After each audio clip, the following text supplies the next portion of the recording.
terkait yang rumus di Excel itu, Bu. Itu kan kemarin dalam rumusnya itu memasukkan dalam PV-nya itu minus ya, Bu. Kenapa kok harus minus itu, Bu? Oh, present value. Nah, asumsinya present value itu kan kita yang berinvestasi gitu ya.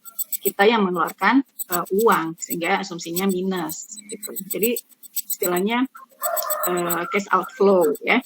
Jadi nanti kalau dalam bisnis biasanya seperti itu, ada investasi awal sekian, kemudian nanti dari investasi tadi kita akan memperoleh return sekian gitu ya. Dan nanti mungkin modalnya juga kembali sekian seperti itu ya.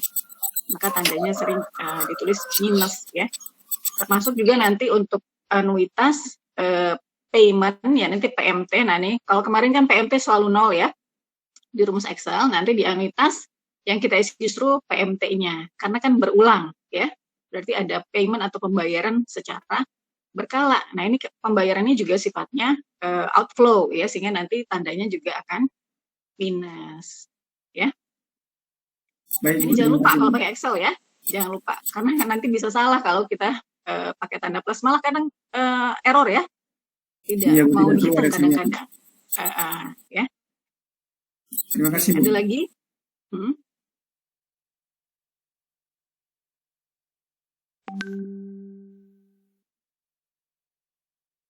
Izin share screen, Bu. Oh iya, silakan.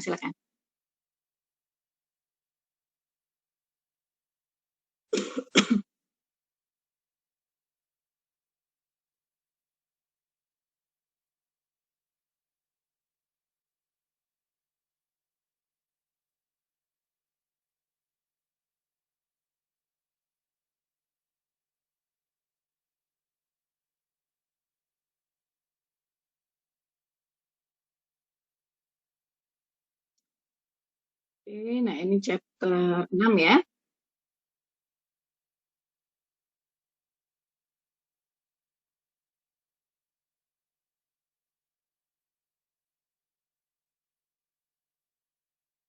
Nah, chapter 6.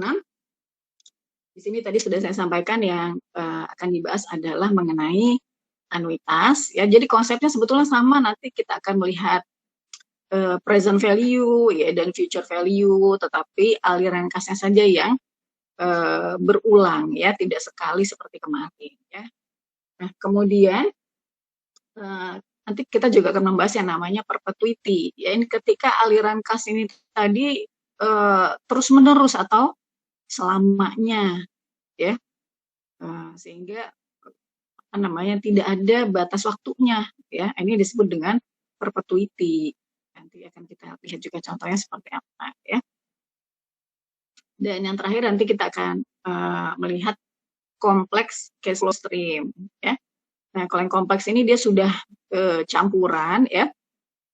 Jadi sebetulnya nanti ketika aplikasi di bisnis ya, kan memang tidak mungkin ya aliran kas itu kita asumsikan sama setiap tahun misalnya ya. Mungkin di awal katakanlah suatu usaha ya baru berjalan, mungkin aliran kas masuknya nanti akan sedikit ya, tapi semakin ke sana nanti akan semakin naik ya. Kemudian pada tahap tertentu nanti akan stabil misalnya seperti itu. Nah, sehingga aliran kasnya nanti akan lebih kompleks ya. Nah, inilah nanti yang akan kita coba lihat di kompleks cash flow stream ya. Nah, intinya sebetulnya hanya 3 ini ya, nanti plus nanti contoh-contoh soalnya ya. Oke. Kemudian untuk ini untuk annuity ya. Nanti akan ada yang namanya ordinary ya atau biasa, dan ada yang namanya annuity due ya. Nanti kita coba lihat bedanya apa sih ya. Oke, kita langsung masuk aja mungkin ya ke 6.1 ya, langsung melihat annuity-nya ya. Nah, tadi sudah saya sampaikan bahwa annuity ini adalah aliran kas yang berulang secara periodik ya. Jadi bisa setiap bulan ya. Misalnya nanti kalau sudah bekerja ya, maaf sebentar. Kalau sudah bekerja tentu akan ada aliran gaji ya dalam jumlah yang sama setiap bulan. Nah ini annuity ya, maksudnya ke annuity karena berulang terus ya. Atau misalnya kalau konteksnya perusahaan ya nanti kita akan melihat misalnya apa namanya laba tahunannya ya. Nanti kan sekarang tentu ada perhitungan laba ya. Oh labanya berapa setiap tahun ya. Atau kalau perspektif nanti bisa juga misalnya apa namanya FCF ya, free cash flow-nya berapa setiap tahun seperti itu ya. Nah inilah annuity. Nah kalau posisi aliran kasnya itu berada di akhir tahun ya, ini disebut dengan ordinary annuity ya. Jadi contoh misalnya pegawai tadi ya, dia bekerja dari tanggal 1 kemudian dibayar di akhir bulan. Nah, ini kan berarti di akhir periode ya. Maka ini ordinary annuity ya. Oke, kita lihat contohnya ya.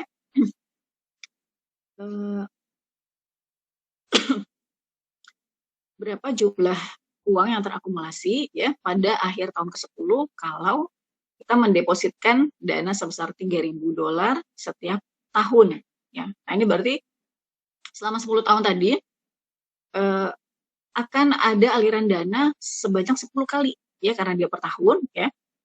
Dan setiap kali besarnya adalah $3.000 ya. Nah, kemudian informasi lain di sini ini returnnya ya, returnnya atau rate-nya, interest rate-nya di sini 5% per tahun ya. Nah, karena yang ditanya ini adalah di masa yang akan datang ya, berarti ini future ya, future value.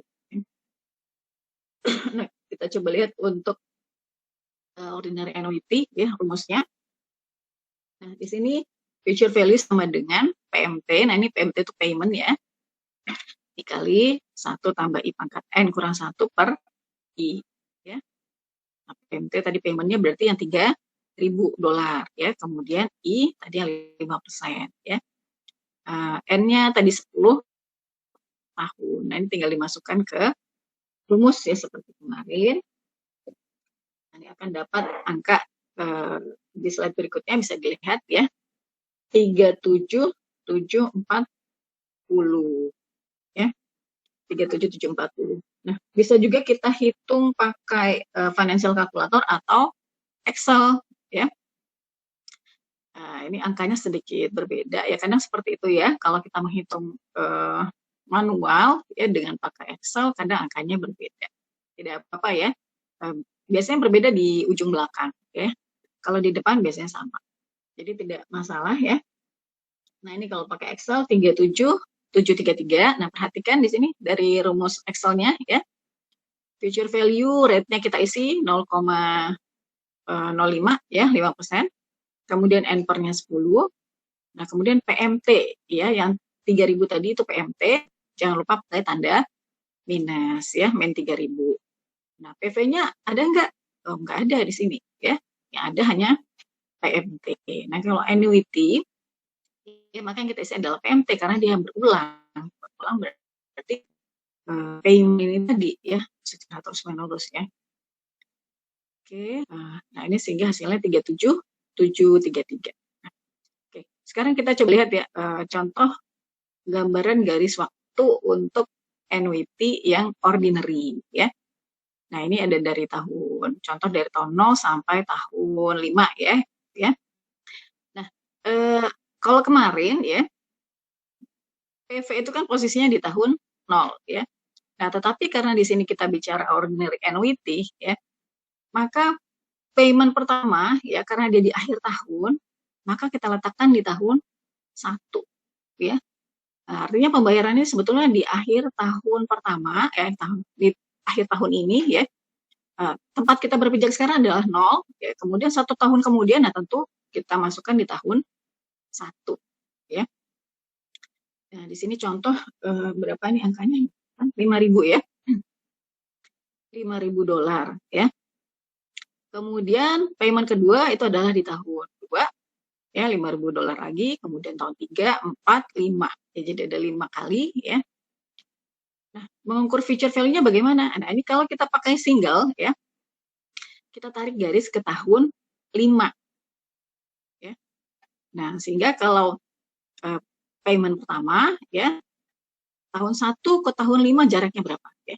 Kita hitung 1 ke 2 itu 1, 2 ke 3, 2, 3 ke 4, 3 tahun, 4 ke 5 itu ada 4 tahun. Ya. Jadi payment pertama itu bukannya 5 tahun, tapi hanya 4 tahun. Kenapa? Karena dia di akhir tahun, ya, di akhir tahun pertama. Kalau pakai rumus single, ya, sehingga yang simple yang kemarin, ya, kan sebetulnya bisa kita tarik satu-satu, bisa nggak Bu? Bisa banget, ya, silakan. Cuma kan biasanya kalau ingin lebih mudah tadi pakai rumus tadi sekali hitung, gitu ya. Nah ini kalau ditarik satu-satu seperti tadi, ya, kita garis waktu ini akan membantu kita untuk melihat berapa sih jaraknya ke waktu yang ingin kita tuju tadi, ya, ke tahun kelima tadi. Oh ini 4 berarti kalau untuk kasus ini, ya, karena I-nya 6%, ya, maka 5.000 tadi akan dikali 1,06 pangkat 4. Ya. Rumus future value kemarin, ya, kalau yang simple, ya, PV dikali 1 tambah I pangkat N. Ya. Nah di sini payment ini kalau dia single, ya, kita asumsikan ini kan PV-nya, ya, 5.000 ini PV-nya. Kemudian I-nya itu 6%, ya, berarti 1 tambah 0,06 pangkat N-nya 4 tadi jaraknya untuk pembayaran pertama, ya. Nah, pembayaran kedua bagaimana? Oh, kita hitung lagi. Ternyata jaraknya 3 tahun, ya. 2 ke 3, 3 ke 4, 4 ke 5, udah 3 tahun. Nah, berarti dikali 1,06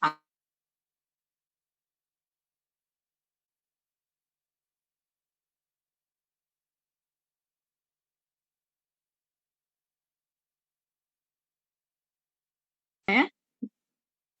Sudah Bu. Sudah, Bu.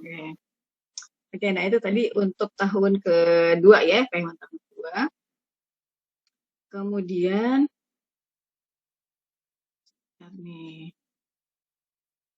Oke. Nah, payment di tahun ketiga, ya, kita hitung juga, oh ternyata jaraknya 2, ya. Ke tahun keempat bagaimana? Oh ternyata cuma 1, ya. Dari tahun keempat ke 5 itu cuma hanya 1. Sehingga nanti kali 1,06 saja, ya.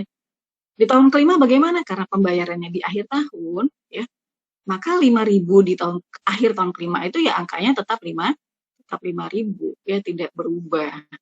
Nah inilah kalau pakai cara simple seperti kemarin, kita total untuk keseluruhannya, ya. Future value dari pembayaran pertama, kedua, ketiga, keempat, kelima kita total, ya, akan dapat angka 28.185,46. Nah, nanti kalau pakai rumus yang tadi, ya, hasilnya akan sama saja, ya. Rumus tadi sebetulnya lebih memudahkan, ya, memudahkan kalau misalnya aliran kasnya banyak sekali. Ya mungkin kalau masih 5 seperti ini bisa lah Bu, dihitung aja satu-satu, ya. Tapi kalau kita bicara misalnya 20 tahun gitu, ya, 30 tahun, nah udah nggak simpel lagi nih menghitung satu-satu, ya kan. Nah lebih baik sehingga pakai rumus yang tadi, ya, rumus future value yang tadi akan lebih cepat, ya. Ya tapi lebih cepat lagi tentu pakai Excel, ya, tinggal masukkan saja angkanya. Nah nanti kalau membuat soal, ya, sebaiknya gambarkan saja ininya, apa ya, garis waktunya, ya, akan membantu sekali nanti. Oke, sampai di sini ada pertanyaan? Cukup jelas, ya? Cukup jelas Bu. Jelas Bu. Oke. Aduh.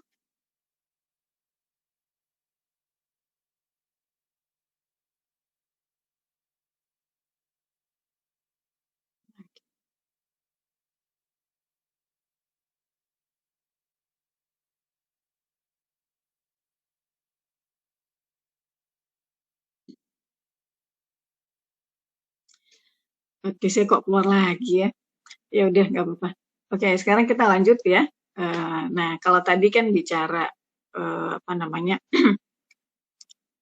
paymentnya sudah ketahuan, ya. Tapi kalau sekarang bisa juga misalnya ketika kita sudah punya suatu tujuan tertentu, ya, katakanlah, oh nanti 5 tahun ke depan saya ingin punya tabungan sekian misalnya ya. Tetapi yang kita belum tahu adalah berapa sih yang harus saya tabung misalnya seperti itu ya.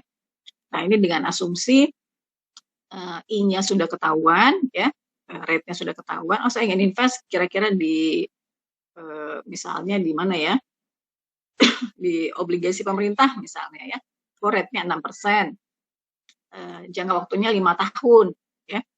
Nah sekarang saya harus invest berapa nih misalnya seperti itu ya. Nah di sini kita cari adalah PMT-nya kalau begitu ya, payment-nya ya. Maka bisa dimasukkan ke rumus tadi ya, rumus future value. Nah ini ada contoh soalnya di slide berikut ya. Checkpoint 6.1. Nah, di sini yang ingin dicapai adalah ya memiliki dana sebesar 100.000. Nah ini untuk pendidikan anak yang baru lahir ya. Jangka waktunya di sini 18 tahun ya, jadi cukup panjang ya. Kemudian rate-nya ya diasumsikan akan mendapat rate sebesar 12% ya. Nah sekarang harus nabung berapa nih per tahun gitu ya.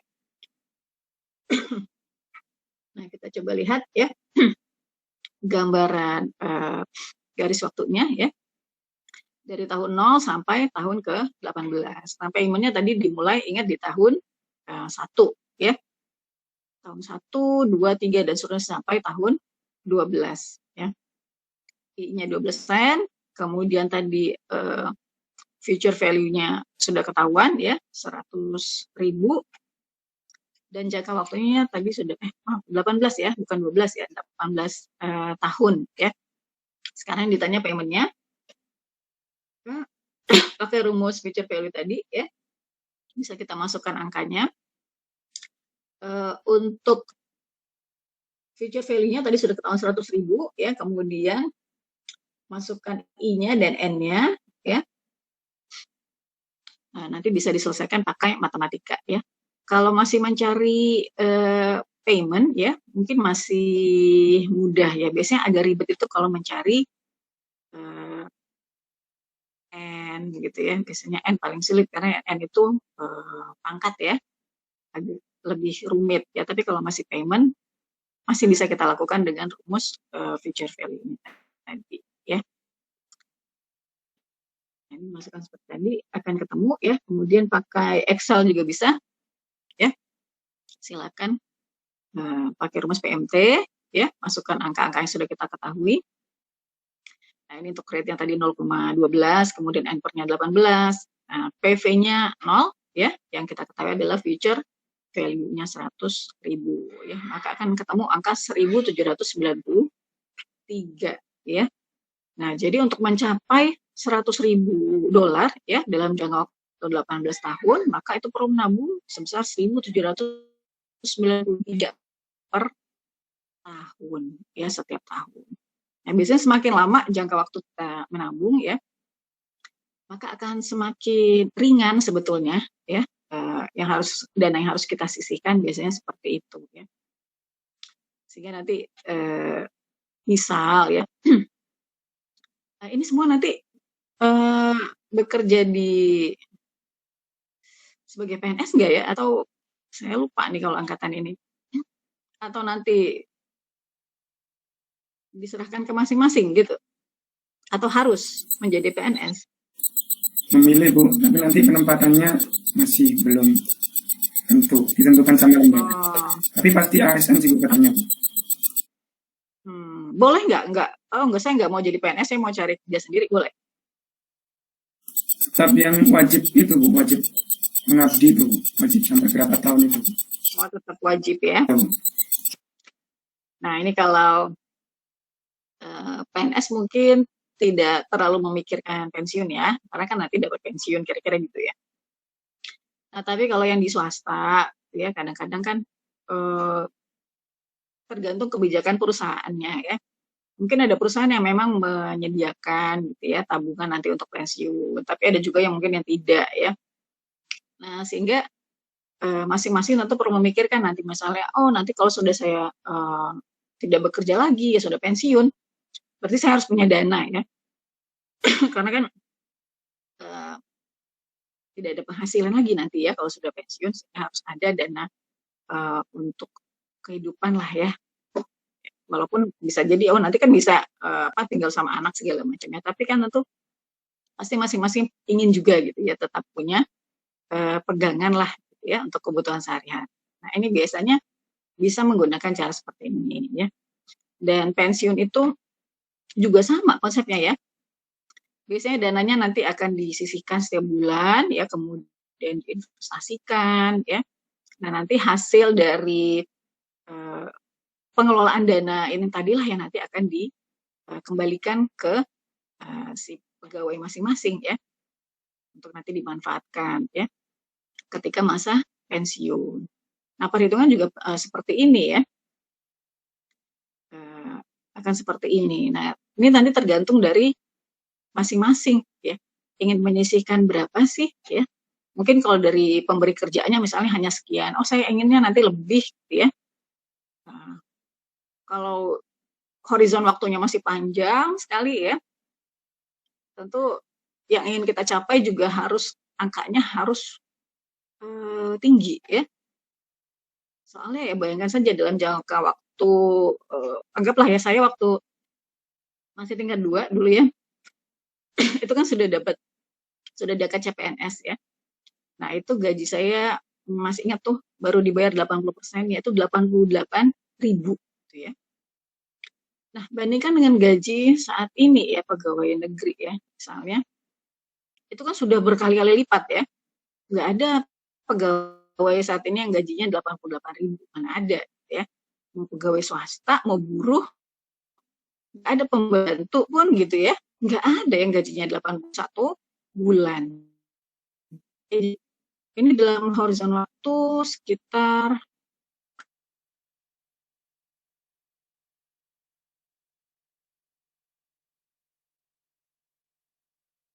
berapa tahun sekarang, 2020 ya. Tahun sudah berkali-kali lipat gitu ya penghasilan pegawai ya. Dan harga-harga juga seperti itu ya. Nah sehingga ketika kita punya perencanaan yang horizon waktunya panjang ya, katakan seperti dana pensiun ya, berarti kita harus memikirkan nanti misalnya ya, kalian sekarang umurnya berapa nih? 20? 20. 19. Ya anggaplah 20 biar bulat ya. Nah 20 berarti untuk pensiun itu kan masih panjang sekali ya. Paling enggak misalnya 55 ya, berarti masih 35 tahun lagi. Nah 35 tahun lagi itu kira-kira berapa nanti dana yang dibutuhkan untuk hidup gitu ya dalam 1 bulan ya. Mungkin kalau katakanlah misalnya nanti saya butuh dana 1M, mungkin kurang ya, mungkin ya. Nah ini sehingga dari awal tuh kita harus bisa membayangkan kebutuhan saya nanti berapa ya. Itu kalau perencanaan keuangan biasa seperti itu ya, kebutuhan hidup saya per bulan berapa, kemudian kira-kira umur rata-rata misalnya ya di Indonesia itu berapa sih, apakah saya 5 terus langsung 10 tahun terus langsung meninggal gitu kan, enggak gitu ya. Jadi kita siap-siap untuk something yang tapi basisnya estimasi ya, tetap estimasi, walaupun bisa aja kan ya namanya usia ya, bisa kapan aja, tapi kita estimasi tadi ya. Saya ternyata umur rata-rata orang Indonesia misalnya sekarang ini 70 tahun, berarti dari tahun 55 ke 70 masih ada berapa tahun lagi, 15 gitu ya. Nah sehingga dalam 15 tahun lagi itu saya per bulan butuh berapa sih sekarang ya. Nah coba sekarang ini future value kan ke masa yang akan datang di 5 tahun, ternyata per bulan butuh sekian ya. Nah sehingga dalam jangka waktu 15 tahun saya butuhnya ternyata sekian ya. Kalau begitu dari sekarang ya berarti saya harus menyisihkan gitu dari sebagian dari penghasilan saya sebesar sekian kalau saya ingin tadi tercapai. Nah seperti itu sebetulnya nanti untuk penerapan-penerapan di kehidupan pribadi ya. Nah, termasuk juga tadi dana pendidikan ya, kemudian apa sajalah tujuan kita ya tujuan yang ingin kita capai ya, tujuan-tujuan jangka pendek dan jangka panjang ya di kehidupan ini ya. Begitu. Malah jadi ngobrol ya. Oke, nah ini tadi ya contoh untuk misalnya dana pendidikan. Ya bisa ya kita menggunakan ini untuk mengetahui ya berapa yang harus kita sisihkan untuk menabung di kebutuhan di masa yang akan datang ya. Oke, lanjut ya. Nah, sekarang kalau yang dicari adalah rate-nya ya. Misalnya kita sudah tahu, oh saya sebulan itu cuma bisa menyisihkan 2 juta misalnya ya. 2 juta aja udah maksimal gitu ya, nggak mungkin lagi saya bisa nabung lebih misalnya ya. Kemudian jangka waktunya sudah tahu ya, misalnya contoh tadi, oh dalam 18 tahun kemudian, atau tadi ya misalnya pensiun dalam 35 tahun kemudian memang harus pensiun seperti itu ya. Sudah ketahuan, nah sekarang yang kita cari adalah rate-nya. Nah, oh kalau begitu saya harus investasi ke pilihan yang mana nih? Nah, karena kalau investasi pasti ada pilihan-pilihannya ya, tidak hanya satu. Kalau kita sifatnya apa namanya takut risiko ya kita akan cari yang aman bisa gitu, tapi kan returnnya rendah ya, sehingga nanti bisa jadi kita lakukan adjustment ya. Oh supaya tercapai nih kalau saya ingin yang aman terus gitu ya, ternyata nggak tercapai nih tujuan akhirnya gitu ya, tujuan akhir dari investasi ini ya, sehingga saya cari lagi yang lain, alternatif yang lain yang lebih tinggi returnnya gitu ya. Nah inilah I yang akan dicari, I yang dibutuhkan itu yang mana, sehingga kita bisa memilih dari alternatif yang ada ya. Oke, kita lihat contoh soalnya ya. Ini masih yang tadi ya, dana pendidikan ya, yang dicapai adalah 100.000. Nah, tetapi di sini jangka waktunya dibulatkannya 20 tahun ya. Kemudian untuk jumlah yang bisa ditabung di sini adalah 2.500 dolar ya. Nah, kemudian yang ditanya adalah rate of return-nya itu kira-kira berapa ya. Investasi ke mana yang menghasilkan rate yang sesuai ya agar tujuan 100.000 tadi ini tercapai ya. Kita langsung ya, di sini tidak diberikan rumus matematikanya ya, berarti sulit ya kalau pakai matematika. Langsung diberikan perhitungan menggunakan financial calculator dan Excel ya. Nah, Excel bisa dicari pakai rumus rate ya, masukkan N/nya 20, kemudian payment-nya, PMT-nya ya. Ini saya kira min 2.500 ya, ini ada min-nya ya. Min 2.500, kemudian PV-nya 0 ya.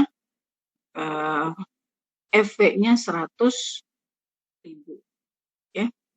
Maka nanti akan dapat angka 6,77% ya. Artinya dengan tujuan tadi 100.000 ya, dan kemampuan menabung yang 2.500 ya, kemudian jangka waktunya cukup panjang 20 tahun ya, maka investasi dengan return 6,77% ini sudah memadai ya, sudah cukup. Jadi nanti yang dicari ya kisarannya di situ ya, 7% boleh ya, 6,5 ya boleh, nanti nambah-nambah dikit gitu ya misalnya. Kisarannya sudah bisa diketahui ya. Nah ini untuk menghitung rate ya, interest rate-nya.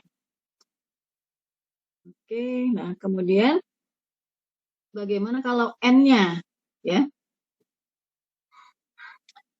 End period-nya yang ingin kita cari ya. Berapa lama sih saya harus menabung ya agar tercapai apa yang saya inginkan ya. Nah, ini juga disebutkan susah kalau pakai matematika ya. Lebih baik langsung pakai rumus di Excel atau financial calculator. Nah, ini contoh soal ya. Kalau kita merencanakan untuk menginvestasikan 6.000 dolar ya setiap akhir tahun dengan return-nya 5%. Nah, ini perlu berapa lama ya 6.000 tadi menjadi 50.000. Oke, langsung masukkan ke rumus Excel-nya, enter ya. Enter, kemudian rate-nya 5%, 0,05 ya, kemudian PMT-nya min 6.000, kemudian PV-nya 0, FP-nya 50.000 ya. Nah, ini akan dapat angka 7,14 tahun ya. Jadi ternyata perlu 7,14 tahun ya agar tercapai angka 50.000 tadi ya, dengan menabung 6.000 setiap tahun ya. Gitu. Oke. Sampai di sini ada yang ingin ditanyakan? Nggak ada ya. Nah, ini untuk future value ya. Kita lanjut ke present value ya. Konsepnya ya sama persis ya seperti kemarin, hanya aliran kasnya saja ya yang berulang seperti tadi, seperti di future value ya. Nah, contoh di sini kalau misalnya kita akan menerima $500 ya setiap tahun selama 5 tahun dengan interest rate 6% ya, berarti ada aliran kas sebanyak 5 kali ya. Ini kita coba lihat garis waktunya. Nah, ini ya. Kalau future value tadi kita tarik ke depan ya, ke tahun kelima ya, akhir tahun kelima. Nah, kalau ini kita tarik ke masa kini, ke tahun 0. Sehingga payment pertama ya itu ada di tahun 1, kita tarik ke tahun 0. Oh, jaraknya 1 tahun ya, berarti $500 tadi ya kita kali 1 tambah I pangkat N ya, I-nya 6% ya, berarti 1,06 pangkat N ya. Pangkat 1 di sini. Kemudian yang tahun kedua, oh ternyata jaraknya 2 tahun ke tahun 0 ya. Berarti dikali 1,06 pangkat 2 ya. Tahun ketiga berarti pangkat 3. Tahun keempat pangkat 4. Tahun kelima pangkat 5 ya, seperti itu. Nah, ini kita jumlahkan. Nah, maka hasilnya nanti akan sama dengan rumus present value ya. Nah, kita lihat rumus present value-nya ada di slide berikutnya ya. Nah, ini rumus present value. PMT dikali 1 kurang 1 per 1 tambah I pangkat N per I ya. Nah, PMT-nya tadi sama seperti tadi ya, aliran kas secara periodiknya berapa ya, kemudian I-nya interest rate ya, atau di sini sering, kalau present value sering disebut dengan discount rate ya, atau tingkat diskonto ya. Kemudian N-nya itu adalah number of period atau periodenya ya. Nah, kita lihat contoh soalnya. Untuk present value. Nah, berapa present value dari aliran kas ya sebesar $10.000 yang diterima selama 10 tahun, ya setiap tahun selama 10 tahun dengan tingkat diskonto 10% ya. Nah, lihat gambaran garis waktunya dulu ya, selalu diawali seperti itu. Nah, ini aliran kas dari tahun 1 sampai tahun 10 ya, sebesar 10.000, kemudian I-nya 10%. Jangka waktunya tadi 10 tahun. Ya, kita coba lihat present value-nya ya. Aduh. Sebentar ya.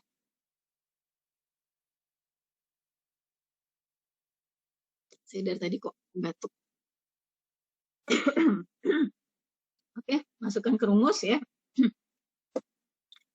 PMT-nya 10.000, kemudian I-nya 10% tadi ya, N-nya juga 10 ya. Maka akan dapat angka untuk present value-nya 61,445. 61.445. Nah, ini kalau dari sebentar ya.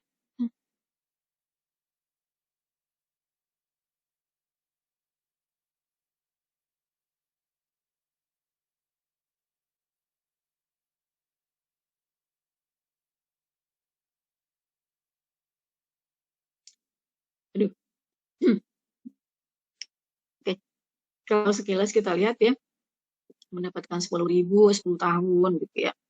Harusnya kan 100.000 ya. Tapi ternyata kalau kita menggunakan konsep time value of money ini ya, nilainya jadi lebih kecil ya. Ternyata nilainya hanya setara dengan 61.445 ya.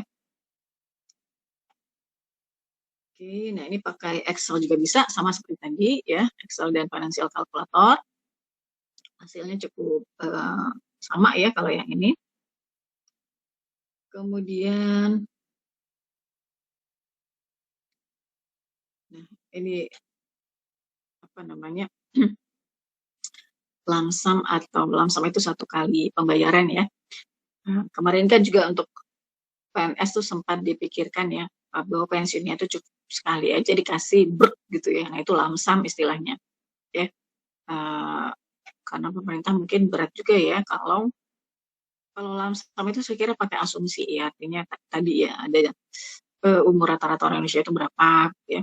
Tetapi kalau misalnya pembayaran secara bulanan ya, maka ini kan lebih sulit diprediksi jumlahnya ya, karena masing-masing akan berbeda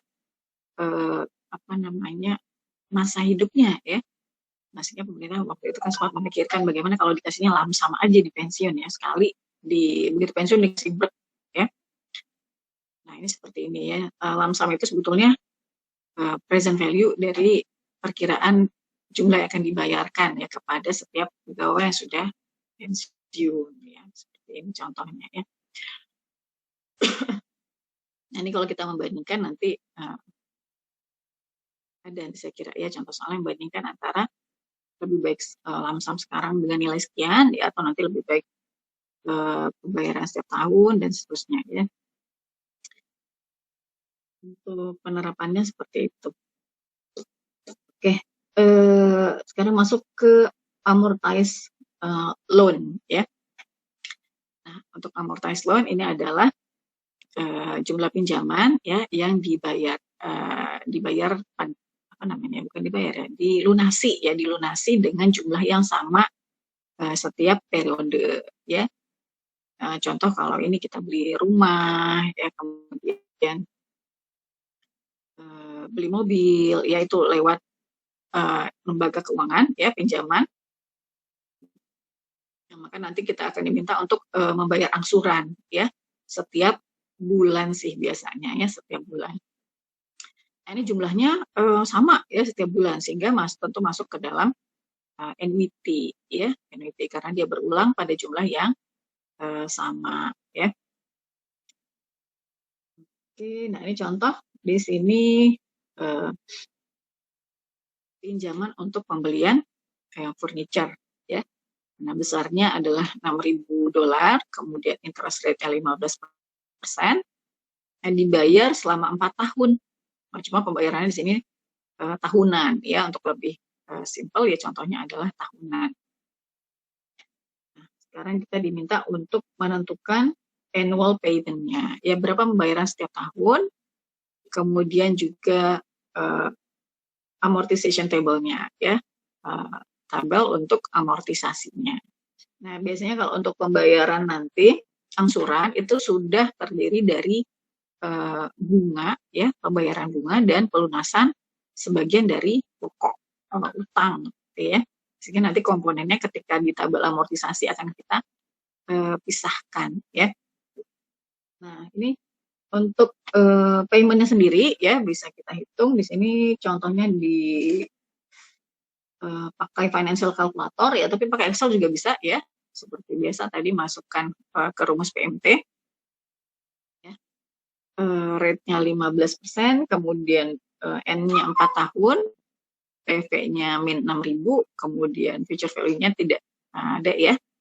Nah, ternyata payment-nya adalah 2.101,59. Nah, inilah yang akan dibayar selama 4 tahun ya, setiap tahunnya. Sekarang kita coba lihat untuk tabel amortisasinya ya.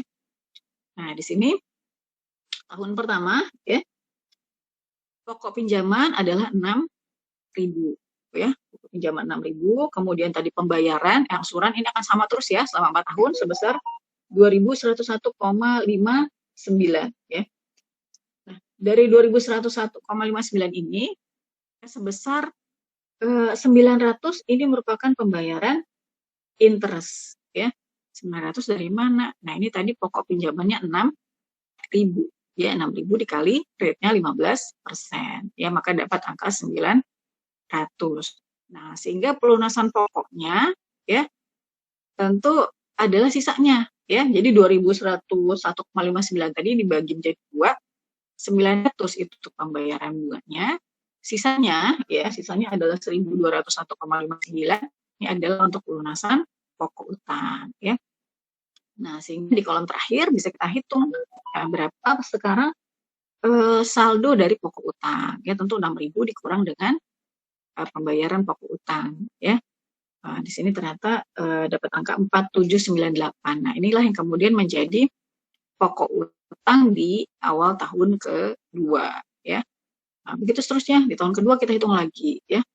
Berapa sih alokasi bunganya ya? Untuk jumlah angsuran kan tetap sama ya, 2.100 ya. Nah, sekarang berapa jumlah bunganya ya? Kita kali 15% tadi kali 4.798 ya kan. Akan dapat nanti angka 719,76 ya. Kemudian sisanya kita alokasikan tadi ya, yang 2.100 kita alokasikan ya untuk pembayaran bunga sebesar 719 ya. Kemudian sisanya 1.381 itu untuk pelunasan pokok. Nah, kita hitung lagi itu di tahun kedua ya, tabel kolom yang terakhir ya. Itu berapa saldo pokok utang ya di 479898 tadi kita kurangkan 1381 ya, maka dapat angka 3416. Nah, begitu seterusnya berulang ya. Ini masih 4 tahun masih enak ya hitungnya. Kalau panjang kadang-kadang waduh ya. Nah, ini mirip perhitungan obligasi sebetulnya, amortisasi obligasi ya. Mungkin sudah belajar mungkin ya. Nah, begitu ya untuk amortized loan. Sehingga nanti di tahun keempat ya, pokok utang ini sudah dilunasi seluruhnya ya, sehingga 0 itu ya. Kita lihat kolom terakhir paling pojok ya, paling bawah itu saldo utang sudah 0 ya. Nah, inilah untuk amortisasi. Sebagian pembayaran itu sebetulnya merupakan pembayaran bunga ya, pembayaran bunga. Nah, kemudian untuk amortized loan ya, di sini ya, ini tadi saya sampaikan bahwa kalau kita angsuran mobil, kemudian angsuran rumah, ini biasanya pembayarannya adalah bulanan ya, jarang-jarang ya setahun sekali gitu ya. Kalau ngontrak rumah benar setahun sekali ya.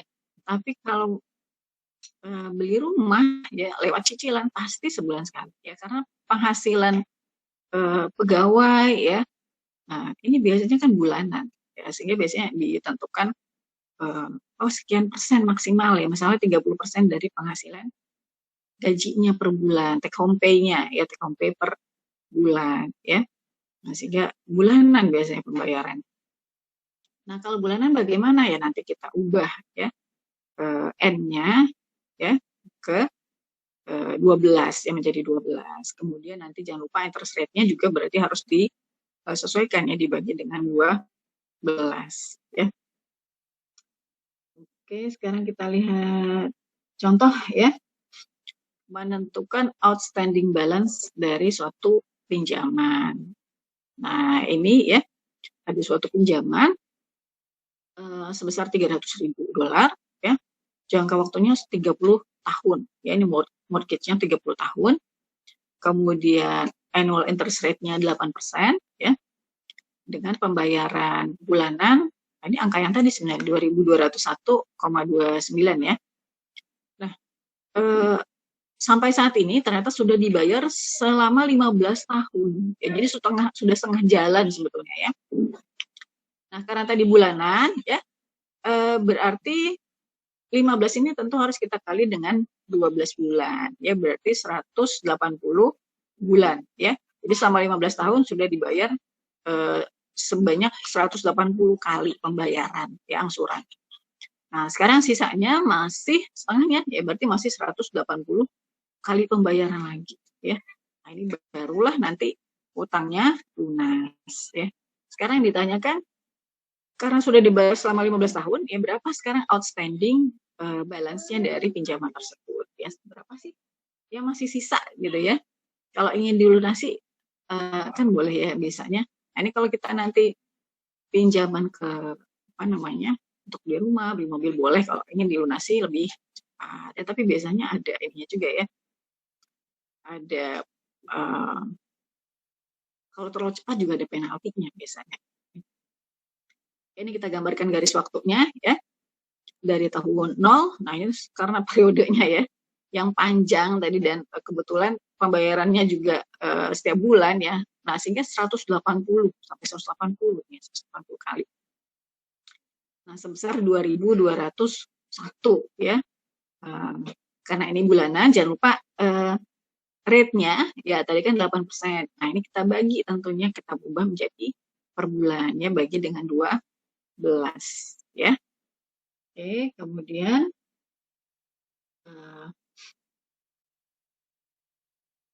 kita masukkan ke rumus ya. Kita masukkan ke rumus present value ya. Karena kita ingin tahu kan sekarang berapa gitu ya posisi sekarang. Nah, kalau bicara posisi sekarang berarti present value ya. Nah, present value tadi paymentnya 2.201,29 ya, kemudian I-nya kita masukkan juga, jangan lupa tadi 0,08-nya dibagi 12 ya, karena dia 12 bulan per bulan. Kemudian N-nya tadi 180 ya, 15 dikali 12 yang masukkan rumus present value untuk MBP tadi, maka akan dapat angka 230.000 ya, 344,95 ya. Nah, ini dia ya, kalau pinjaman seperti ini ya. Tadi 300.000 kita sudah bayar setengah jalan ya, setengah periode sudah bayar 15 tahun. Ternyata sisanya itu bukan setengahnya ya untuk pokok utangnya, bukan 150.000, tetapi masih 230.000 ya. Nah, ini karena alokasi sebagian tadi untuk interest ya. Dan di awal itu interestnya pasti lebih besar. Kenapa? Karena pokok pinjaman kita masih besar dan secara berangsur-angsur akan turun. Ya, coba lihat tadi di tabel amortisasi tadi kan. Di awal pengalinya adalah pokok utang awal 300.000 ya. Kalau tadi di tabel amortisasi 6.000 ya. Nah, sehingga cukup besar nanti alokasi ke interest ya. Kemudian berangsur-angsur turun. Ya, berangsur-angsur turun, tetapi memang agak lama, ini akan besar bunga di depan itu ya, besar sekali bunga yang kita bayarkan di depan ya. Nah, sehingga sebenarnya kalau punya uang kas sih ya bayar cash aja deh gitu ya, karena kalau pinjaman lewat lembaga keuangan itu biasanya kalau kita hitung, aduh kok saya jadi bayarnya ini besar sekali gitu ya. Tapi mungkin ya kalau di present value kan mungkin ya ya enggak juga gitu ya, tetapi kalau secara kasat mata lah gitu ya, contohnya seperti ini loh, saya udah bayar 15 tahun ya, berkurangnya kok hanya berapa persen ya, 30% ya, bukan 50% seperti yang diharapkan ya. Nah, nanti di 15 tahun belakang baru tuh ya apa namanya bunganya berkurang ya, akan semakin banyak nanti pelunasan untuk pokok utangnya gitu ya. Inilah kalau meminjam ke lewat lembaga keuangan biasanya ya.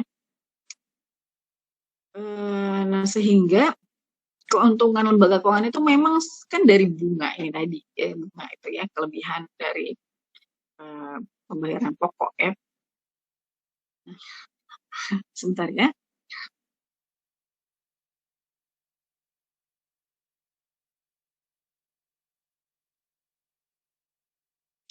Oke, nah itu ya dari situ ya keuntungannya mereka lembaga keuangan. Nah, sehingga biasanya ketika kita meminjam tadi untuk membeli sesuatu ya, apalagi yang jangka panjang ya,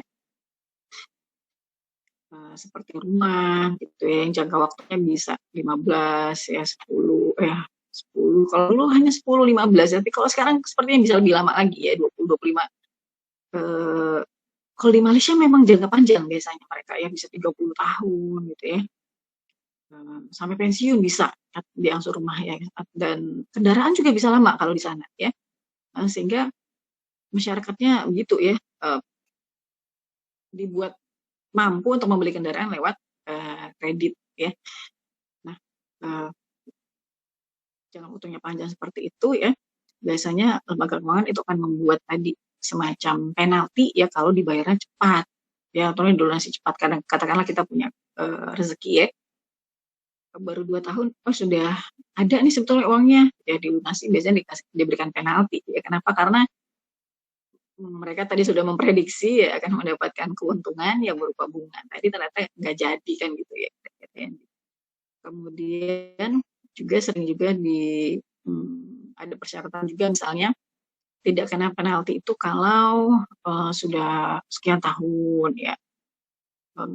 Misalnya tadi ini ya, misalnya jangka waktu 10 tahun, kalau sudah 5 tahun baru tidak kena penalti gitu ya. Sehingga sebetulnya mereka sudah cukup menerima banyak bunga dari si konsumen ya, sebagai keuntungan ya. Karena kan kalau sudah setengah lewatnya itu, nah itu sudah mulai itu lebih banyak pelunasan pokoknya ya ketimbang bunga. Tapi yang di awal itu yang biasanya bunganya yang cukup, alokasi bunga yang cukup besar ya.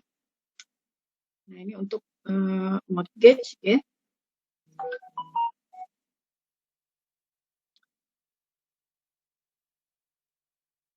Kira-kira seperti itu. Ada yang ingin ditanyakan? Nah, ini bisa pakai Excel juga ya. Sama saja ya, semuanya bisa pakai Excel ya. Pakai rumus PP ya.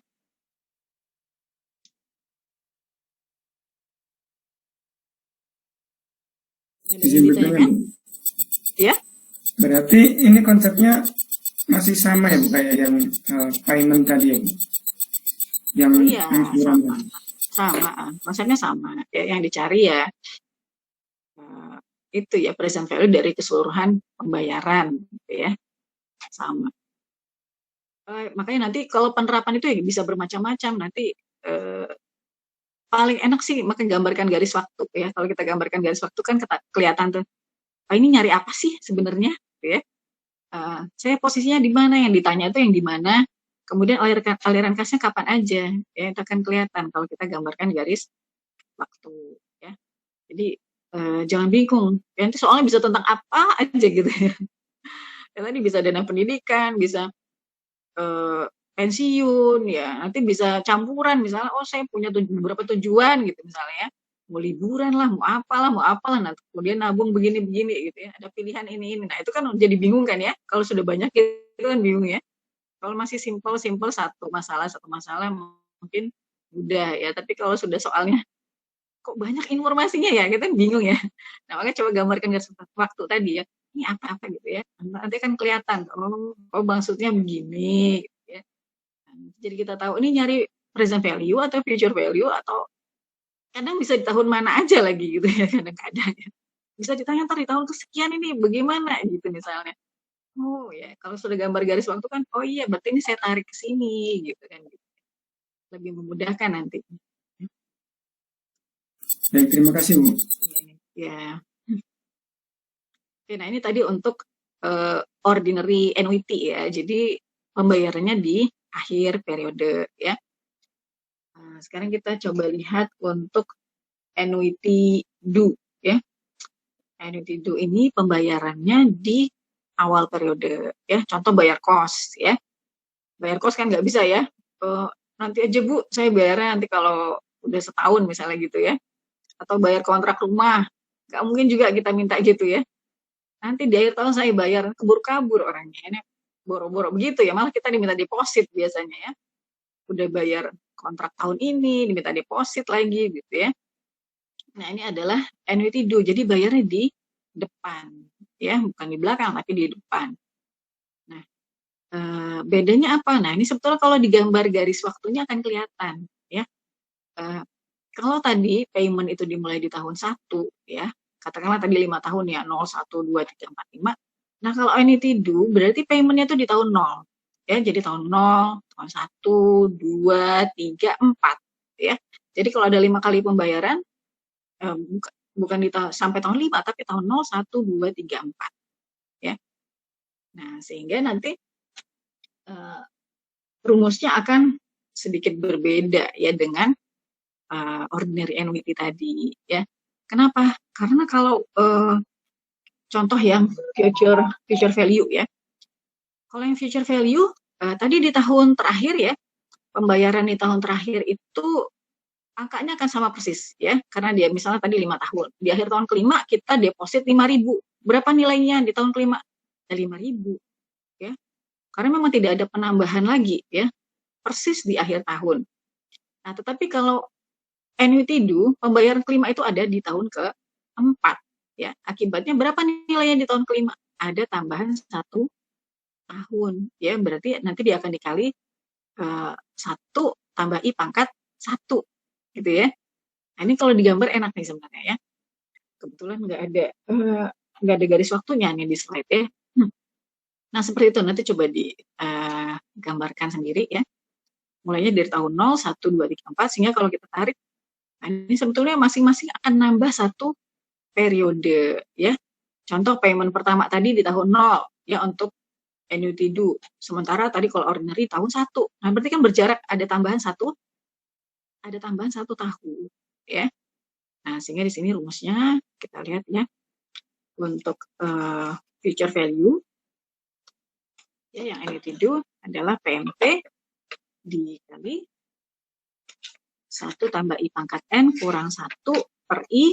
Nah, dikali lagi sama 1 tambah I ya, dikali lagi dengan 1 tambah I ya.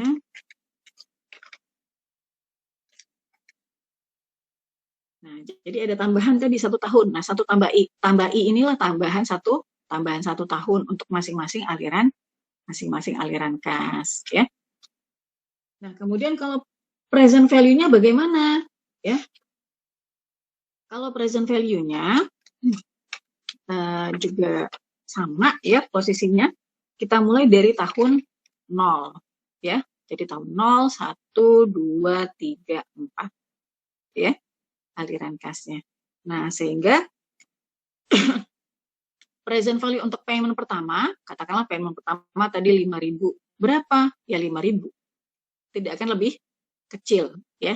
Kalau yang tadi ordinary annuity, karena payment pertama di tahun 1 ya, maka akan kita tarik ya ke tahun 0 gitu kan ya.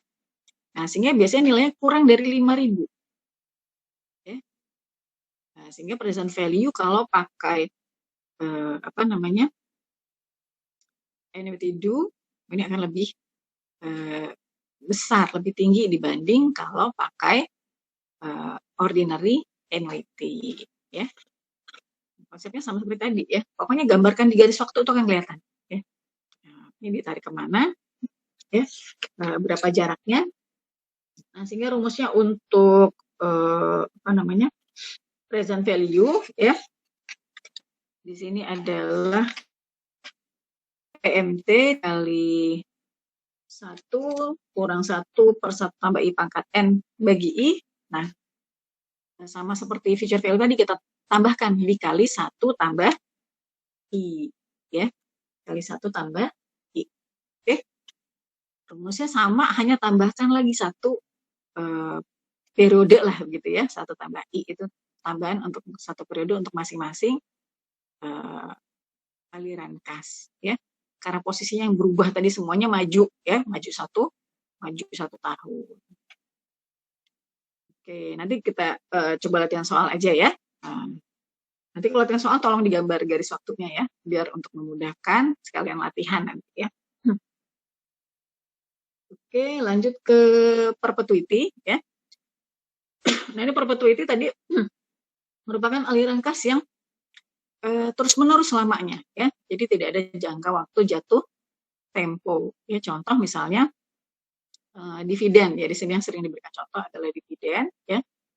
Nah, dividennya selama perusahaan berdiri ini akan jalan terus ya, akan dibayarkan terus kepada pemegang saham. Sehingga tadi konsepnya selamanya kita tidak tahu kapan jatuh temponya. Ya. Nah, ini kecuali perusahaannya bangkrut gitu ya, baru berhenti. Nah, untuk perpetuity ada yang sifatnya stabil ya. Jadi nilainya itu sama terus setiap tahun ya. Ini disebut dengan level perpetuity ya. Ada juga perpetuity. Nah, ini kan kalau dividen bisa jadi tahun ini misalnya diberikan $1, tahun depan naik 1,1 gitu misalnya ya. Sehingga bertumbuh. Nah, kalau dia bertumbuh maka pakai growing perpetuity ya. Ada kenaikan, biasanya asumsinya kenaikannya konstan ya untuk lebih memudahkan. Nah, kita lihat untuk penghitungannya ya.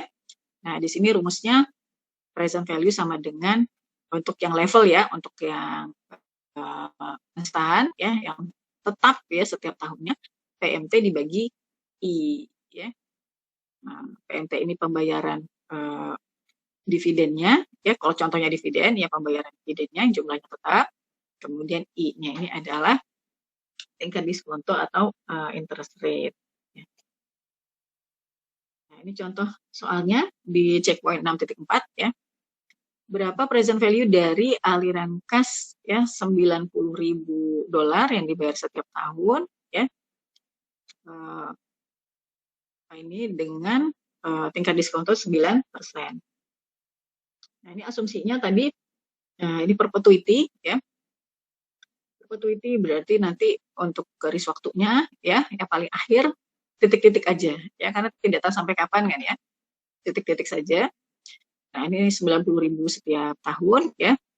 Kemudian I-nya 9%, maka kita coba lihat ini berapa nilainya dengan menggunakan rumus perpetuity tadi ya. Oke, nah yang tadi rumusnya PMT dibagi I, 90.000-nya langsung kita bagi dengan 9%. Ya, maka dapat angka 1 juta ya. $1 juta. Nah, sekarang bagaimana kalau ada pertumbuhannya ya? Kita cobakan dengan yang growing ya.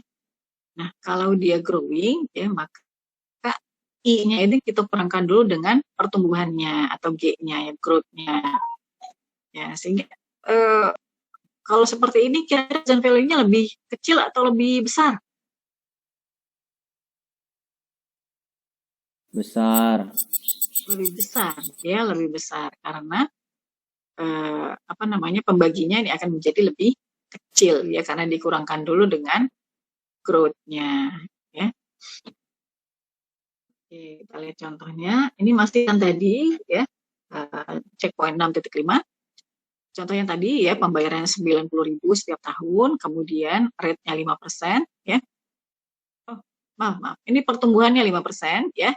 Sedangkan interest rate-nya ini 9% ya. Nah, ini untuk gambarannya ya.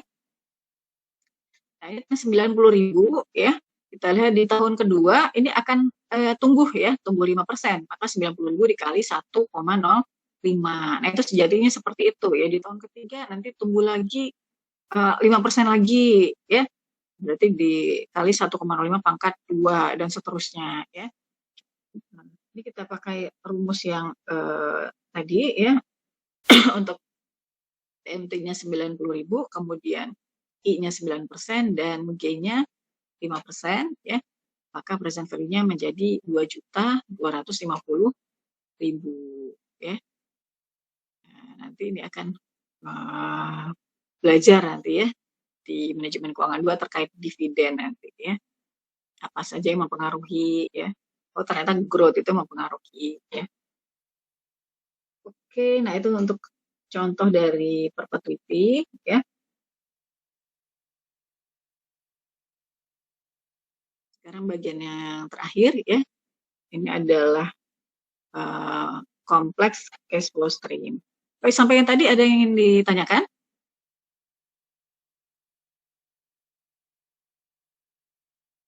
Nggak ada ya? Belum sebenarnya. Oke, nah lanjut ya, kompleks cash flow stream. Nah, di sini tadi sudah saya sampaikan sebetulnya ya, bahwa dalam suatu bisnis itu aliran kasnya belum tentu sama setiap tahun ya. Nah, terkadang pun ada aliran di tengah-tengah pun, misalnya katakanlah jangka waktunya 10 tahun ya.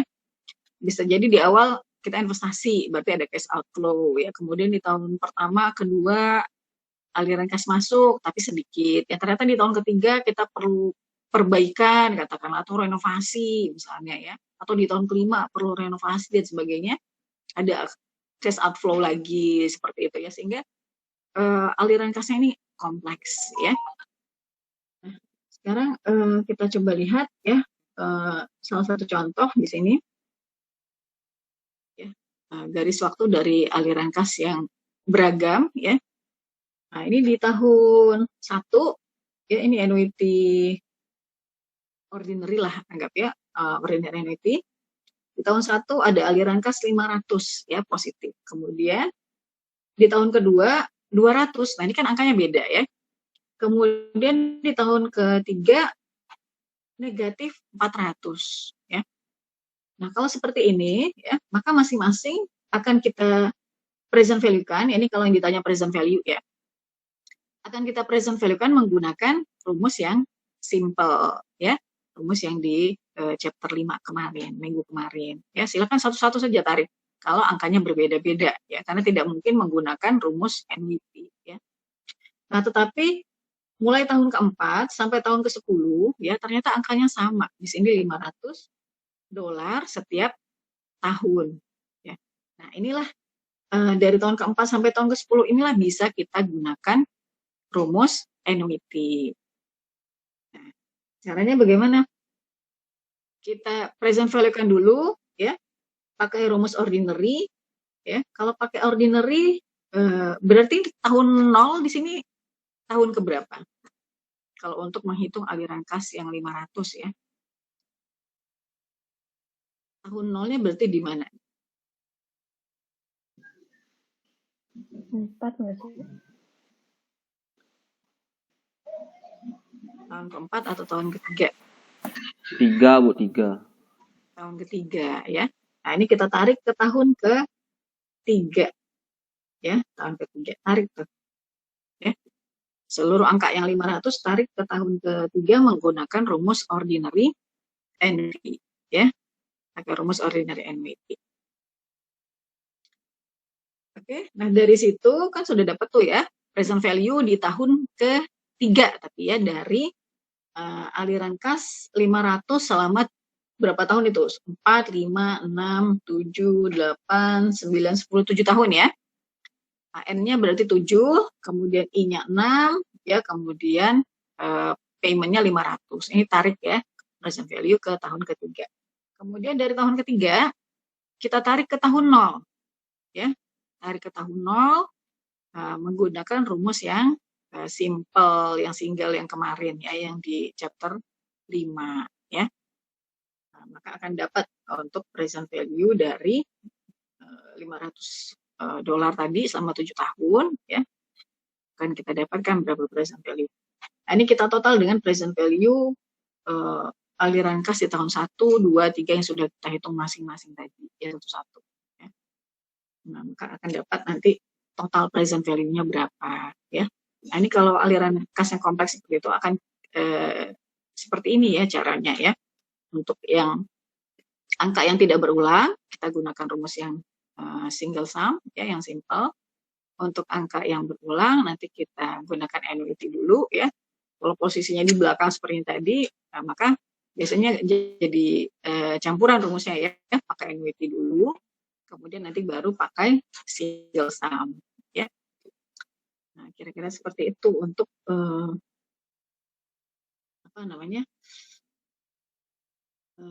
kompleks cash flow stream ya.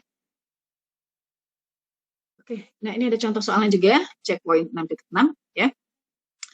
Berapa present value dari aliran kas ya?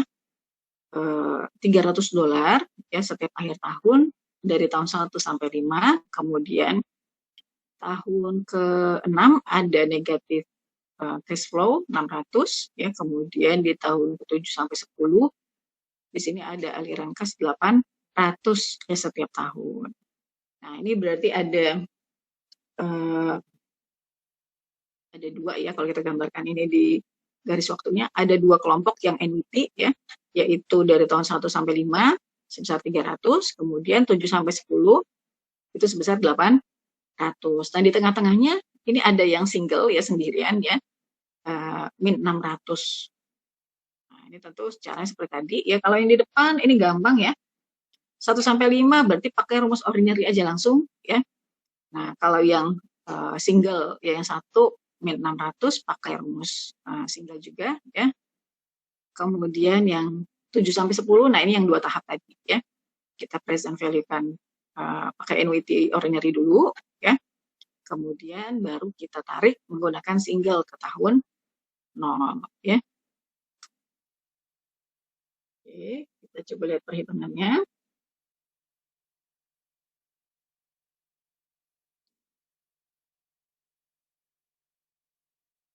Oke, perhitungannya. Nah, ini untuk yang 300 ya, dari tahun 1 sampai 5 ya. Kita masukkan tadi payment-nya 300 ya, kemudian untuk rate-nya 10% ya, N-nya 5 ya, karena 5 tahun 1 sampai tahun 5 ya, kita present value-kan. Nah, maka dapat angka 1137 ya, 0,24. Kemudian untuk yang min 600 juga seperti itu, kita present value-kan, kan dia hanya sendiri ya, berarti pakai rumus yang di chapter 5 ya. Future value dibagi 1 tambah I pangkat N ya, min 600 bagi 1,1 pangkat 6 ya, karena dia ada di tahun ke-6, kita tarik ke tahun 0 ya. Dapat angka 338 ya, kemudian lanjut ya. Yang ketiga tadi yang 800 ya, tahun 7 sampai 10. Nah, ini dua langkah ya. Yang pertama kita pakai ordinary entry ya. 7, 8, 9, 10 berarti 4 tahun ya. Kita tarik ke tahun 6 ya. Nah, di sini N-nya 4 ya, 7, 8, 9, 10 4 tahun. Kemudian I-nya tadi 10 ya. Nah, sehingga nanti dapat angka 2535. Nah, 2535 inilah kita tarik lagi ya, pakai rumus single ya. Tarik ke tahun 0 ya, berarti future value-nya ini 2535 atau 36 tadi ya, dibagi 1 tambah I pangkat N ya. I-nya tadi 10%, N-nya 6 tahun ya. Tadi kan sudah 4 ya, kita tarik ke tahun ke-6. Berarti 6 tahun ya, pangkat 6. Maka dapat angka 1431,44. Nah, yang kita jumlahkan adalah angka akhir ini ya, jangan dua kali ya. Pernah itu ada mahasiswa dijumlahkan lagi ya, yang yang tahap awal ya, dia menghitung ordinary annuity-nya, ditambahkan lagi dengan present value dari ordinary annuity tadi ya, padahal tidak ya. Yang kita pakai adalah angka akhirnya ya. Kalau dia dua tahap ya, pakai angka akhirnya nanti untuk menghitung total present value ya. Nah, sehingga kita hitung tuh ya, dari yang 300 itu present value-nya 1137,24. Kemudian yang 600 itu adalah 338,68 ya. Kemudian yang 800 yang terakhir itu 1431,44 ya. Sehingga total menjadi 2229,82 ya. Nah, ini seperti ini kalau kompleks cash flow stream ya. Ini tabelnya tadi ya. Jangan lupa ya. Tadi untuk yang dua tahap ya, pakai angka yang akhir, yang terakhir ya. Saya khawatir salah ini kadang-kadang. Mungkin ini summary ya. Kalau menggunakan financial calculator, silakan masukkan angka-angka ini tadi ya, untuk masing-masing ya. Untuk yang pertama yang 300, kemudian yang 600, kemudian yang 800 ya. Silakan dimasukkan angkanya. Oke, nah ini ya, adalah untuk kompleks cash flow stream. Nah, ini seringnya nanti aplikasi nanti akan lebih banyak ke cash flow ya, cash flow stream yang sifatnya kompleks sebetulnya nanti kalau untuk bisnis ya. Cuma kalau untuk pribadi sih masih yang tadi lah, yang contoh-contoh yang sederhana ya, untuk yang pensiun gitu ya. Dana pendidikan, dana tabungan untuk apalah gitu ya. Untuk ya ntar siapa tahu ya, misalnya ada yang ingin jalan-jalan, oh tuh saya ingin keliling dunia gitu ya, perlu uang berapa ya. Bisa juga ya, oh berarti saya harus nabung berapa nih, nanti umur sekian saya pengen apa ya. Nah, bisa pakai annuity seperti ini ya. Oke, ada yang ditanyakan? Izin bertanya, Bu. Yang bertanya, Bu. Oh ya, Anggit dulu deh, Anggit. Adit dulu aja. Loh, oke kalau gitu. Saya masih belum begitu paham tentang ini, Bu. Mungkin teman yang share screen bisa ke slide sebelumnya yang ada timeline itu ya?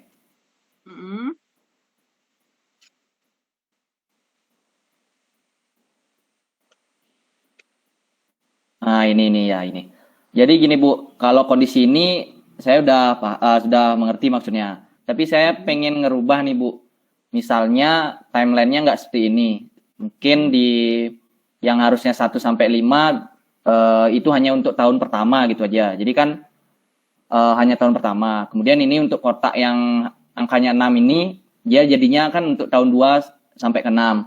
Terus di kotak yang terakhir 7 sampai 10 itu gimana, Bu? Konsepnya di mana pakai singlenya, di mana pakai annuity-nya, Bu? Gimana maaf? Berarti 300 ini hanya tahun 1 gitu ya? Ya. 2 sampai 6 600-nya, 7 sampai 10 800 gitu. Berarti kalau begitu yang 300 tadi kan hanya satu angka, itu pakai single kita ya. Kemudian yang 2 sampai 6, nah ini berarti kita present value kan ke tahun 1 ya, pakai ordinary annuity. Tuh, nanti kemudian baru kita pakai single ke tahun 0-nya ya. 7 sampai 10-nya berarti tetap ya, nggak ada masalah ya. 7 sampai 10 berarti sama seperti tadi ya, kita present value kan pakai ordinary annuity dulu ya. Kemudian baru pakai single. Konsepnya pokoknya sama, kredit ya.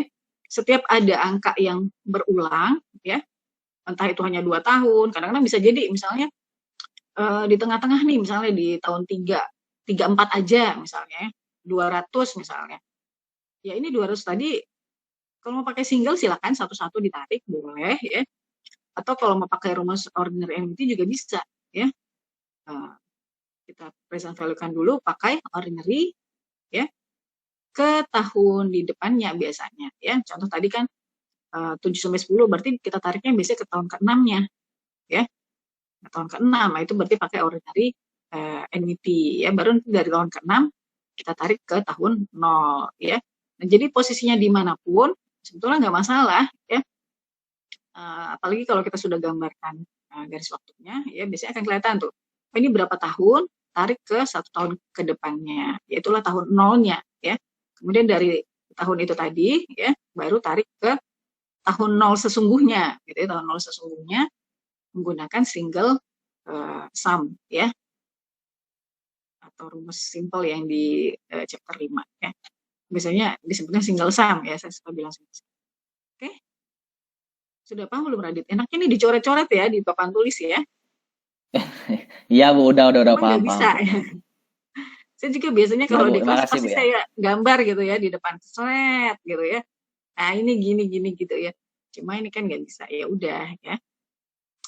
Makanya nanti ketika latihan ya coba digambar ya. Saya juga pengen lihat pemahamannya ya. Ketika mengerjakan ini saya berikan latihan seperti kemarin ya. Cuma tolong digambar garis waktunya ya, terutama nanti untuk yang kompleks ya, gambarkan coba garis waktunya biar terbiasa ya, kemudian tadi itu ya, ditarik kemana sih ya, sekalian buat panah-panahnya ya, ini berhenti di mana, terus nanti lanjutannya kemana, jadi terbiasa nanti menghitung. Khawatirnya begitu ya, nanti kalau mengerjakan soal yang wah informasinya banyak gitu ya, bingung ya. Tapi ya tadi kalau kita sudah terbiasa menggambar dan melihat, oh ini posisinya begini, ya. Oh ini pakai ini, ya. Insya Allah nggak akan sulit ya. Oke, Radit sudah bisa dipahami, Radit? Bisa Bu, bisa. Terima kasih Bu. Ya, oke. Ya, setiap ada angka berulang, ya, pakailah NWT, ya. Tarik ke tahun, 1 tahun di depannya, ya. Kemudian baru pakai single ke tahun 0, ya. Oke, oh iya saya lupa. Nah, untuk absensi ya, absensi biasa ya di link yang biasa ya.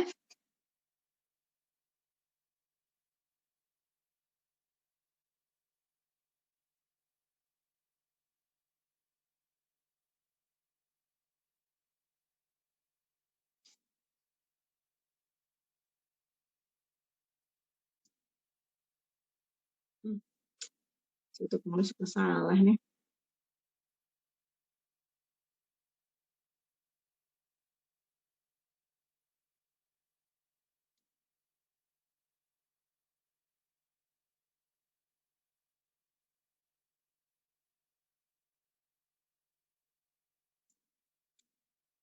Oke, untuk latihan ya.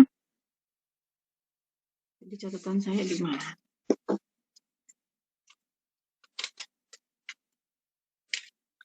Nah, ini untuk latihan studi problem 64 ya. Kemarin lama nggak mengerjakan latihannya?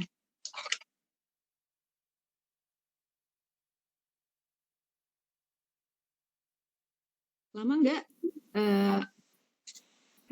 Ngoreksinya sih Bu yang mungkin pelan-pelan gitu Bu. Kalau ngerjainnya nggak terlalu lama. Nggak terlalu ya. Kalau pakai Excel sebetulnya cepat ya. Iya Bu. Nah, 64 untuk present value ya ordinary, kemudian 611 ya. Nanti saya WA juga ya. 611 itu untuk payment ya. Ini coba nanti payment seperti apa ya. Kemudian 612 untuk feature value ya.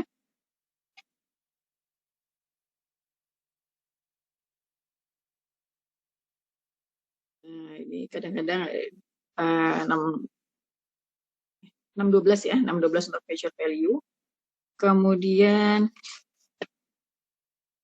630 untuk NWT do ya.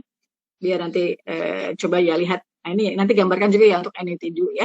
Biar kelihatan garis waktunya, oh aliran kasnya di sini. Ya ingat kalau do dari tahun 0 ya, sudah ada aliran kas. Kemudian 638 itu outstanding balance ya, outstanding balance dari pinjaman. Kemudian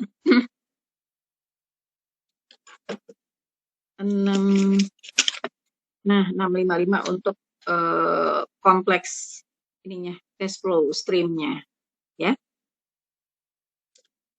Nah, ini biar mencakup latihan dari semua ini tadi ya, pembahasan ya. Oke, nanti saya assign di GCR ya. Due date-nya kapan?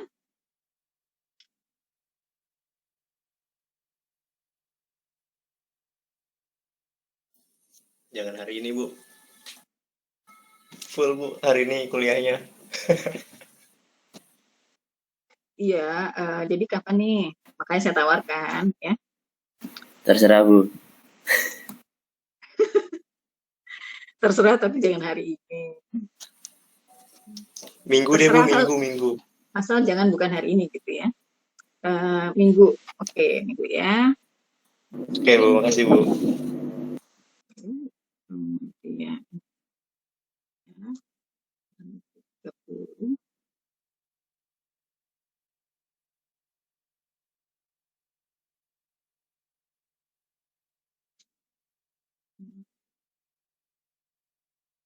Saya ketikkan dulu ya.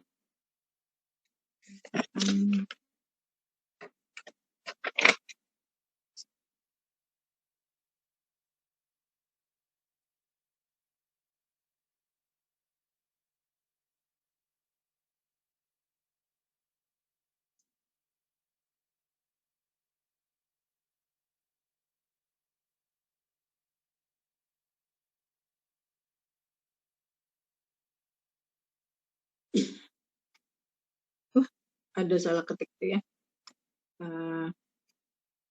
Nah itu untuk latihannya ya.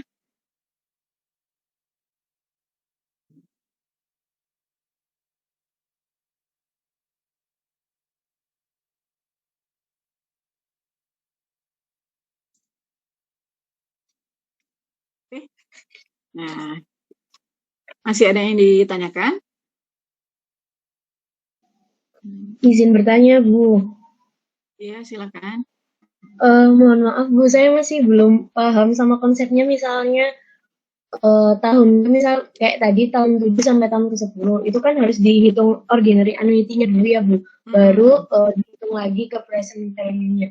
Itu kenapa kok seperti itu, Bu? Saya masih belum paham konsepnya. Kenapa kok harus gitu? Iya, karena tadi ya, kalau kita hitung satu-satu sebetulnya bisa. Ya, satu-satu. Misalnya tadi 800, ya dari tahun 7 kita tarik ke tahun 0. Ya. Kemudian 800 di tahun 8 kita tarik langsung ke tahun 0. Itu bisa. Ya. Bisa. Tapi tadi ya kalau misalnya cuma sedikit ya,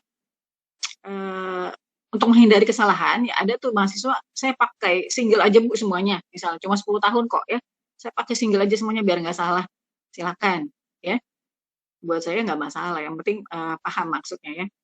Nah, tetapi kalau cash flow-nya agak banyak ya, katakanlah misalnya selama 10 tahun gitu ya, aliran kasnya sama terus. Misalnya dari tahun 1 sampai 15, tapi dari tahun katakanlah ke-6 sampai ke 15 sama aliran cash flow-nya. Nah, ini kan tidak praktis ya untuk menghitung satu-satu. Nah, caranya tentu tadi sebagian kita pakai rumus ordinary dulu. Nah, cuma kalau ordinary ini kan ditariknya ke tahun 0 ya. Tahun 0-nya itu adalah setahun sebelum aliran kas pertama ya gitu ya.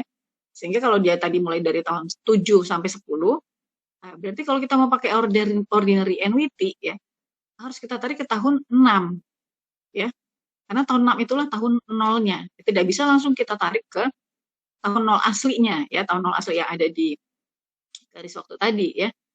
Nah, sehingga harus kita tarik ke tahun 6 dulu, nah barulah dapat present value tapi di tahun 6 ya. Belum dapat nih di tahun 0-nya sebetulnya berapa. Nah, sehingga perlu kita tarik lagi sekali lagi, tapi karena angkanya sekarang sudah 1 ya. Kalau tadi kan angkanya ada beberapa ya. 800 ada 4 kali ya, tahun ke-7, 8, 9, 10 ada 4 kali. Nah, ini kan kalau mau digabungkan tidak bisa pakai single ya, tentu harus pakai ordinary annuity tadi ya, annuity yang berulang ya. Nah, dari tahun 6 sudah 1 angkanya, maka bisa kita pakai langsung rumus single, cukup sekali aja tarik aja angka tadi langsung ke tahun 0 ya. Jadi seperti itu konsep berpikirnya ya. Tapi kalau tadi ya misalnya ribet Bu, kayaknya saya mau sesuatu aja. Ya silakan, tapi pakai rumus yang di chapter 5. Ya jangan pakai rumus annuity ya. Nah, ini jangan salah menerapkan rumus ya. Sudah satu-satu nanti tapi pakai rumusnya rumus di chapter 6 salah ya. Rumus di chapter 6 itu adalah untuk yang angkanya berulang ya. Ingin kita tarik langsung semuanya ya ke tahun 0-nya. Bisa dipahami? Bisa, Bu, sudah paham. Terima kasih, Bu. Oke. Yang lain?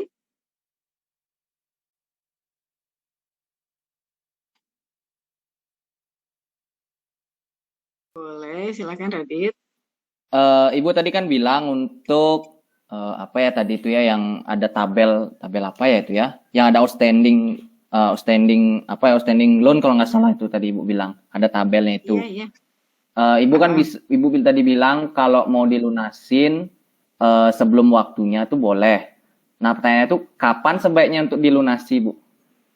Apakah hanya mempertimbangkan pokoknya uang yang saya punya lebih besar dari sisa utang, ya udah saya langsung lunasi, atau ada pertimbangan lain, Bu?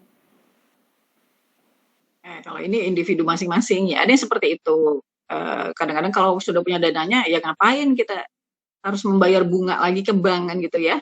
Lebih baik saya lunasi sekarang gitu. Umumnya sih seperti itu, biasanya karena sudah punya dana, terus ya untuk apalah memperpanjang pinjaman ya, karena harus menambah beban bunga tadi ini, walaupun kesannya bayarnya kan sedikit-sedikit ya, tapi tetap rasanya kok rugi gitu ya. Bisa jadi seperti itu, Radit. Umumnya sih pertimbangannya begitu ya. Tidak ingin menambah, kalau memang dananya kan meminjam itu biasanya karena di awal tidak punya dana yang cukup gitu ya. Tapi kalau memang ada rezeki biasanya si orang cenderung untuk ya sudah saya lunasi saja. Gitu. Umumnya begitu ya. Oh gitu Bu ya. Tapi meskipun udah dilunasi ya resikonya kena penalti yang tadi Bu bilang tuh ya. Biasanya kalau lebih cepat dari apa namanya, biasanya mereka kasih syarat tadi itu, ya misalnya minimal 5 tahun gitu ya. Setelah 5 tahun nggak ada penalti gitu. Biasanya mereka lembaga keuangan itu kan sudah memperhitungkan ya, artinya dalam 5 tahun udah cukup banyak kok gitu misalnya ya, yang kami terima ya sebagai keuntungan, jadi nggak apa-apa dilunasin seperti itu ya, jadi nggak perlu penalti. Tapi kalau tahun awal seringnya ada penalti ya, karena mungkin mereka kan sudah memprediksi ya, akan dapat keuntungan sekian, ternyata nggak jadi gitu, sehingga ya kita kena inilah sedikit gitu ya, semacam denda lah ya, penalti itu ya, gitu Radit. Baik Bu, dapat dimengerti. Terima kasih Bu. Ya, sama-sama. Ada lagi apa namanya, UTS ya, UTS. Saya sedikit lagi nih, belum selesai, mudah-mudahan malam ini selesai ya. Nanti saya mau di-share apa mau lihat langsung di ini aja nanti di apa sih, Di-share portal Bu, ya? di-share. Di-share. Oke, ya udah nanti saya share ya. Udah ya. Terima kasih Bu.